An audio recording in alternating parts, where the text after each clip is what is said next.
Hello, this is Curt Pringle, and we're here on our Talking Issues series, talking about public policy issues, hopefully that are of interest to some of you.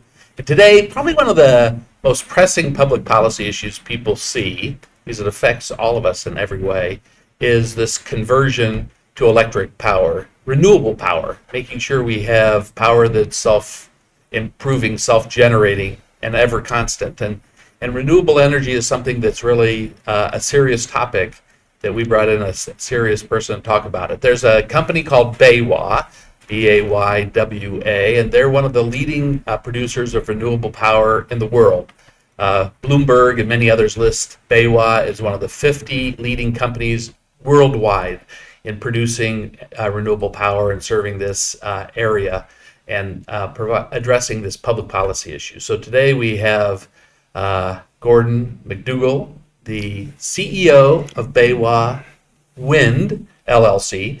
The company's divided up in other places, but maybe he can give us a little better description of how that works. But welcome, Gordon. Glad you're here. Thank you for having me. Yes. Pleasure. So you are recently relocated back to the U.S. from service in England or Europe in general, or? I was the UK and Ireland managing director for our company for the last 5 years. So if you might guess by my accent, I was based in Scotland. So I actually started my career in renewables in the Pacific Northwest in Portland, Oregon, back in 2020 back in 2001.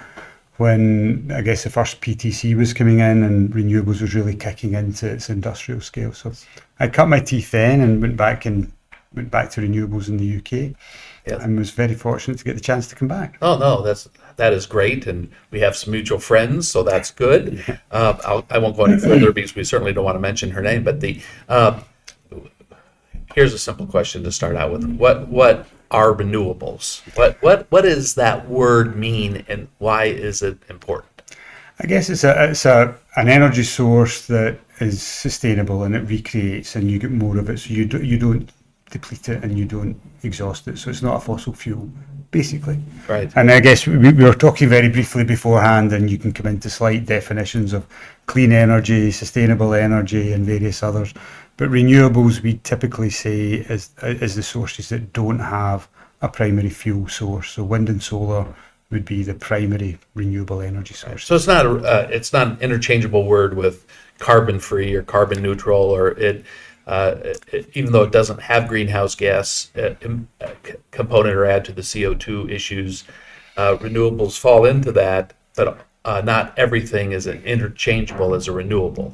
Yeah, I guess there's no one classic and right. firm definition of all of that, but I would typically say my definition for renewables would be the classics of sort of wind and solar, and other things that come into that category might be, you get sort of wood burning, for instance. Some people would view that as renewable as you regrow trees and do that, but I'd probably class these slightly differently personally. Yeah, no, I really do think though that I'll be honest, I have used those terms interchangeably quite a bit, but to stop and think about renewable power, maybe a greenhouse emitting power, right? Renewable power could very well be burning of trees, but that may not be a clean power, and therefore, just because it's renewable, the focus in much of the future evolution towards all electric services is a renewable that's also clean. Yeah, I think you always look to, and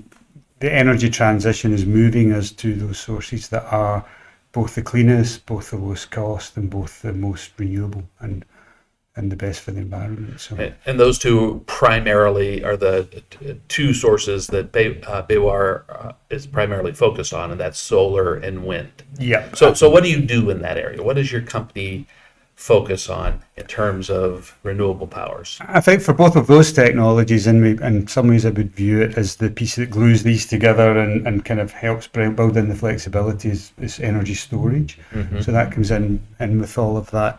So what we would do is develop from greenfield. We'd sort of scope where you want to build it, where's the right place. We would then develop these projects. We would permit them. We would go through all the kind of environmental studies. We would then construct them, and we'd then look to operate them over a long period of time. Mm-hmm. So how much How much power generation does BayWa currently own? Own globally, goodness, I need to go and check the latest numbers. We've got various different ways of measuring that. So Right. I guess I won't hold you to it, though. Well, I'd probably look at where we aspire to be in the next couple of years. So by about 2025, we'd look to have about 2.5 gigawatts of assets under ownership. But what we've Wow. typically done as a kind of a developer, an IPP, and an independent company is we refinance and fund these into lots of infrastructure funds. We'll hold assets, so we create much more than we actually physically own in the long term. I see. Gigawatts. So Yeah, that's so that's thousands of megawatts. 1,000 megawatts. Wow. But our For those of us who are not metric savvy. what we seek to create is obviously much more than that. And what we Sure. have created is much more than that globally. Sure. So it's over 10 gigawatts globally that we've put in place, and we operate that sort of scale. So generating power. I mean, this is the old conundrum of when wind blows and when the sun shines, and there's an overlapping of those times, but also there's a point in time during the day, or actually night, when there's not much generation happening from those two sources of power. So battery storage is the new big thing, and I know you are looking at making some big steps into battery storage. Correct. Yeah. I mean, the whole kind of, I guess, in the early days of wind and solar and renewables penetrating the market, when it was a small percentage, it didn't really matter. You know, it could be balanced in and managed. It wasn't a big consideration. As we get a much greater penetration, the balancing and the understanding of the system is much greater. So we're all becoming much more advanced. How we, not just how we generate energy, it's how we use energy, how we manage and control that. So batteries are very sophisticated now, so we can plan for when there's going to be gaps, we can balance in. We're still using some conventional generation to balance and provide emergency, and that's why it will take a while to transition into it. But the long-term future is we can do that with batteries, with more solar, with more wind, balancing other forms of renewable. And I guess as we see, the next big kind of game changer that many people will talk about is hydrogen, and how we can convert that to being a mainstream energy source as well. Right. But as it relates to batteries, I don't think the average person can comprehend what a battery is. Hey, we've got the ever ready stuff in our clocks, but we understand the value of charging that entity up, and it can hold so much power in it for a period of time. I mean, talk about the size and the mass and the what is battery storage when you're planning on storing for multi-hours worth of use? If you think about it, I mean, think of batteries as shipping crates is maybe one way to think of the kind of energy storage batteries that will be coming in at that kind of grid scale. And then you're saying a battery system might be 40, 50 shipping crates. And inside that, there's chemical liquids that will store the energy and then discharge the energy either rapidly or slowly. And that's all down to the chemical mix. Right. So again, it can provide lots of different services. So is that a threat? I mean, if I don't know what chemicals that are used in the various types of battery storage, but we certainly know, batteries that could crack open, or batteries from our car. If some of that fluid gets out, that has an effect on the large scale. What type of protection is necessary for the general public? Can you put a big battery storage facility near houses? Yeah, I mean, I think there are, and again, my analogy of a shipping crate is actually is not really much of an analogy. Most of them are housed in big steel shipping crates. Oh, is that right? So they're contained within that. I see. You're cooling the chemicals. There's cooling systems. It's lithium ion, so it's genuinely is a big shipping crate. So right. So batteries are probably going to be as safe, even more safe than some of the traditional batteries that we may know of, that aren't necessarily sealed and protected and cooled. And, like anything, it's down to maintenance and how you operate. Foolishly handled, you have chemicals that you don't want to spill. You want to maintain them properly. But sure. I was going to say I'm relaxed about the safety case. I'm not relaxed, but we're cognizant of the safety requirements for them. Right. No, and I know just recently some battery facility company has contacted us and our firm at Curt Pringle Associates to assist them in locating a battery storage facility in the city along transmission line or something, maybe a significant distribution center, and therefore it kind of made me think you could have the battery storage really closer to the user or way out where the production's taking place, right? And it depends on what the battery's being used for. Quite often in cities, you might find the battery's being used to stabilize the grid. Because if the grid frequency is a little bit fragile and the grid could be tripping a lot, rather than actually spending millions to redo the grid and rewire everything, a battery and some of the modern technology can be connected into the grid to manage that frequency and respond so fast that you balance out and ensure that the grid remains at stability without having to do something much more significant. That's a very good point. The more I think about this, kind of hearing it for the first time, that if I'm generating wind or solar power out in the desert, I'm sending all of that in to users in the city. Mm-hmm. So it would not be smart to send it into users in the city just for the purpose of putting in a battery. It may be smarter to keep it there and then let that power move through that limited set of wires into the city when there's no sun shining or wind blowing. And I think co-location of batteries and the energy source is typically all more driven by the grid and what the grid can take. Right. So your biggest constraint, probably in every market, is grid. Yeah. Because electricity grids tend to be old. There was huge investment done 50, 60 years ago. Right. And it's now creaking. And the one thing that's changing as well is those grids were built for enormous central dispatch units, so huge power plants out in very remote areas that were very dirty fossil fuel typically. Right. And these things were what the whole grid was built for. Now you're wanting a grid to do something completely different. Right. Now, the way you said that, it's really good, very clear. Did you? I think we mentioned. Did you read this article or hear Elon Musk talk about? And I had never thought about this either. When we look at kind of the diverse power generation that's historic in this country, I know this city of Anaheim gets a lot of its power from coal burning facilities today. So does the city of Los Angeles. Then you have natural gas power plants. You had nuclear power plants, but many of them are being shut down. Then you have renewables and wind and solar. And therefore, Elon Musk was saying just recently that if there's a true commitment to power, you could put renewable powers in this country. You could put in a 10,000 square foot area in the desert enough solar array that could totally electrify the entire country. And I guess for me, that may not be possible, but at least it kind of conceptualized what would be feasible or something that you at least consider. The energy potential of the sun and the capability of solar could do that. I mean, there's infrastructure and other things to make all of that work, but categorically, yes, the potential is there.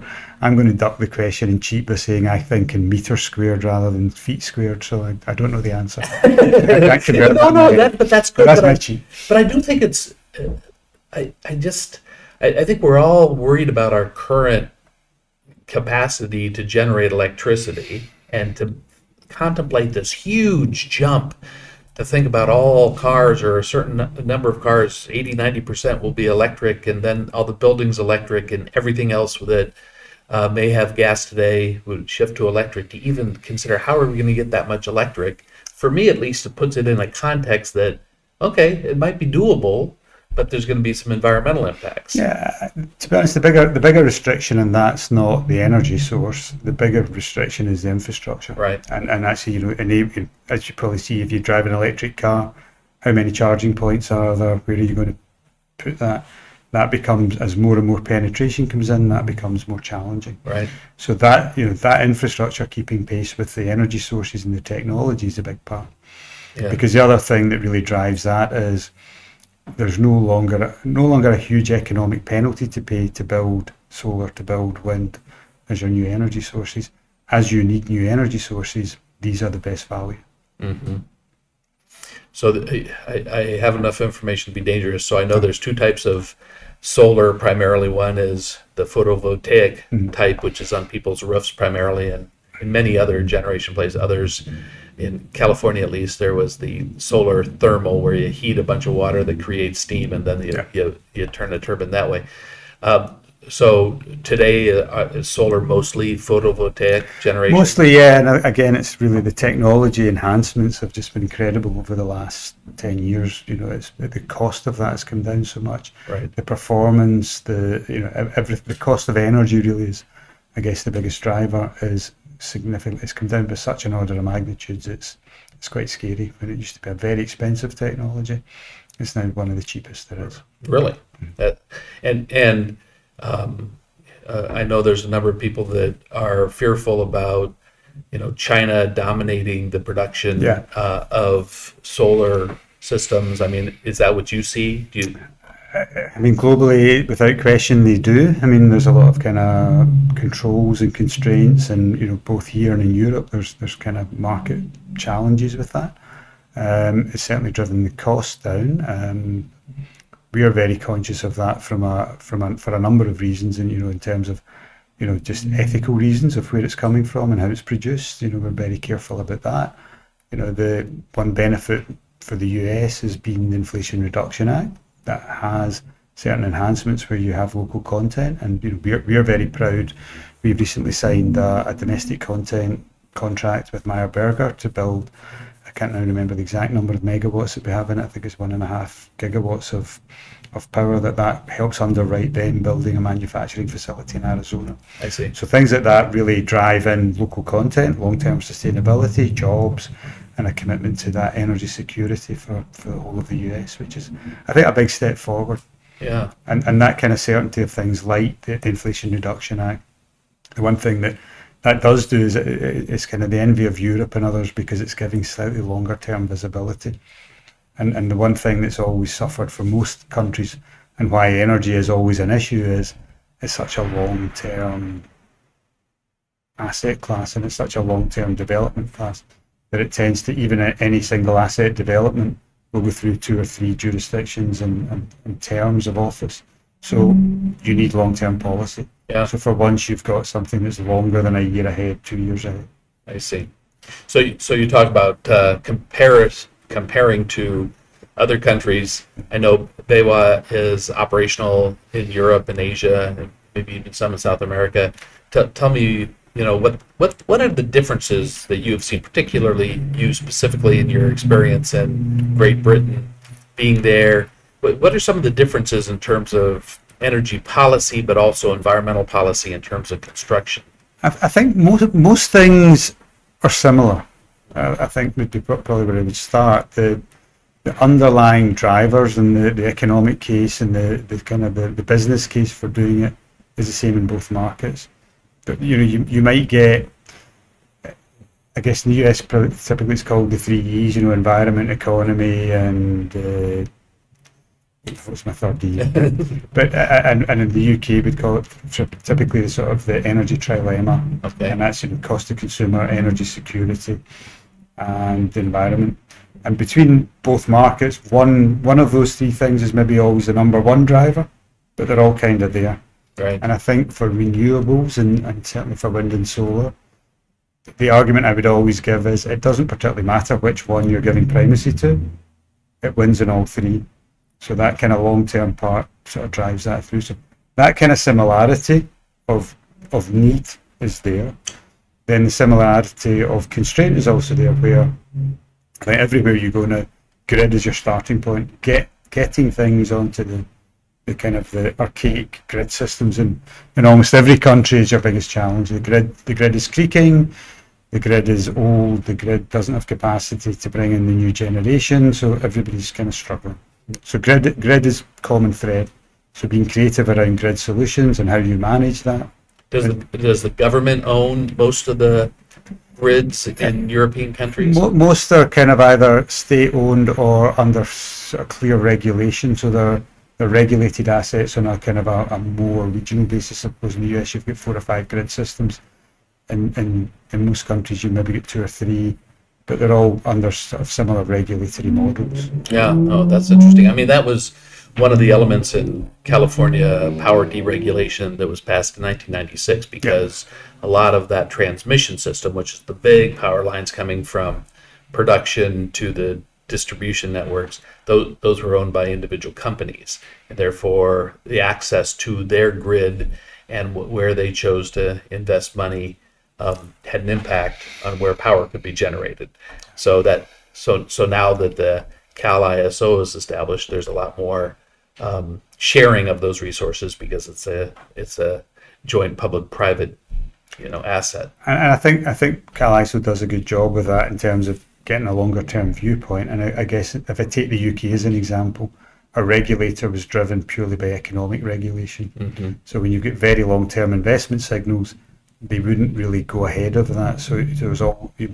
Today, I would say the UK is suffering from underinvestment in its grid over the past 20 years because it's easy for a regulator to demonstrate cost savings to consumers by not taking a long-term view. Mm-hmm. Well, so that's really interesting as it applies to that element of the power electric sector. Another segment is really generation and building those the power plants, be they solar arrays or wind farms or traditional power plant. I mean, with your experience both in California and the UK and seeing it around the world, where does California sit with CEQA and the Environmental Quality Act and the requirements to even build here at all? Is it equivalent to other I'd like places? to say California is the easiest place to come and build that. But you're not going to... No, absolutely not. No, California was an eye-opener in terms of the level and volume of challenges. And the funny thing is, I'm kind of conditioned to celebrate all of that because, I care about the environment. I care about, all of these things. They matter to me. I want to see the environment protected. I want to see good policy. But I think you can go overboard and you can make it too difficult and very onerous where you restrict and constrain things you want to see done. The things you need to get done become very difficult as well. So I think in every market, strangely, planning is challenging anywhere you want to go. The kind of the NIMBY concept is everywhere you want to be. And even when we say we suffer from NIMBYism, we're probably all guilty of being the hypocrites and applying it ourselves in our own lives. So we get that. It's always there is an impact by doing any form of development, sustainable or otherwise. Right. So our job is to minimise that, to do it well. Yeah. So you've just lived this firsthand, right? I mean, are you soon opening? We're commissioning. We're ready. We'll soon be ready to. We're doing test energy at the moment, so we're technically semi-operational. We've put the first megawatts into the grid, so blades are turning in Lompoc. So a wind farm in Lompoc. So I know where that is, but I only know it based upon the Santa Barbara County. No, the wineries around it. No, precisely. I right. see which hills they are. Okay. So it's closer to Foley or Hilt in the Santa Rita Valley area. Anyway, so that is a major facility. So how many physical windmills, if you know, are in that system? There's 27. 27. And then how much power do each of them generate? Collectively, it's 95 megawatts. Okay. So there's a couple of different types of turbine on the site, so they're slightly different. But that project's been sort of like, I don't know, probably 15 years in the making, probably longer actually, in terms of going through all its permitting, all its kind of ways to get itself done. So, it's taken an awful long time, and the environmental kind of mitigation around that project is very onerous. It's by a long way the most onerous I've ever seen for any kind of development. I see. And it would certainly make it very difficult to replicate and do projects like that in that area. So I see. The challenge would be to try and make it, to get that balance between sustainability and what you can actually do. So a simple example might be we cut down an oak tree to do some kind of access for it. We have to replace it with 10 oak trees. So is that the right answer you would want? Right. Would be maybe my challenge question. And that's a challenge question. Yeah. So just to put it in a practical sense, so as people enter Lompoc, they're going to see, as the wind comes up from the ocean across Vandenberg Air Force Base, and it's going to turn the biggest windmill that you have there. How much power generates off of that, the larger units that you have? They're 3.5 megawatts. So 3.5 megawatts. as the wind is blowing there, how much does 3.5 megawatts power in terms of households, or Well, is there I was just working it through. I mean, I think if you looked at the wind farm itself, it would power roughly about 36,000 homes a year yeah. for that kind of small wind farm. It's not that large. So that So that's about yeah. what, 1,200 homes. So you're saying 36,000 36,000 per year. Yeah. So homes one per turbine year. would be 2,500 homes or something. So Yeah. it's But see, I don't know if that has ever been made. So when my dad and his wife put solar panels on their Yeah. roof, they know how much it's going to cover and where their price is going to drop because they have the solar panels on their roof. And I don't know if people drive by a windmill and say, okay, um, this one structure is going to power 2,000 homes here in this area. I think that's a kind of education part on our side, and the industry bodies, ourselves. That's what we promote. That Right. I think it's a wonderful story to look at a community and say our energy all comes from something beside us. We can see it. Right. It's an optional decision of whether you think it's a thing of beauty and it adds to the landscape, or some people don't. I'll come down and I'm always convinced it's not a bias because I work in the industry. I think it's just a general view. I find them very attractive in the landscape. Yes. I think they augment it, and I think particularly as you're seeing someone driving by in Longport, you don't really see them. They're quite tucked away in the far corner, Right. which maybe that's a bad thing. Maybe they should see. No, but I drive to Palm Springs very often and see quite a few. But I have never stopped to think that that's 2,000 houses being powered by that one windmill, and I think in that context I have a greater appreciation for it. Yeah, no, and I think that the one thing I always think with most, and this is a UK stat that I would always use, but where wind farms are most popular is where they are, and where people know what they've got and do understand it, and that's where they're most popular. And if you were taking them away, they would be very unhappy. Yeah. So it's that kind of, there is an education and a living with them to actually understand that it's not a terrible thing.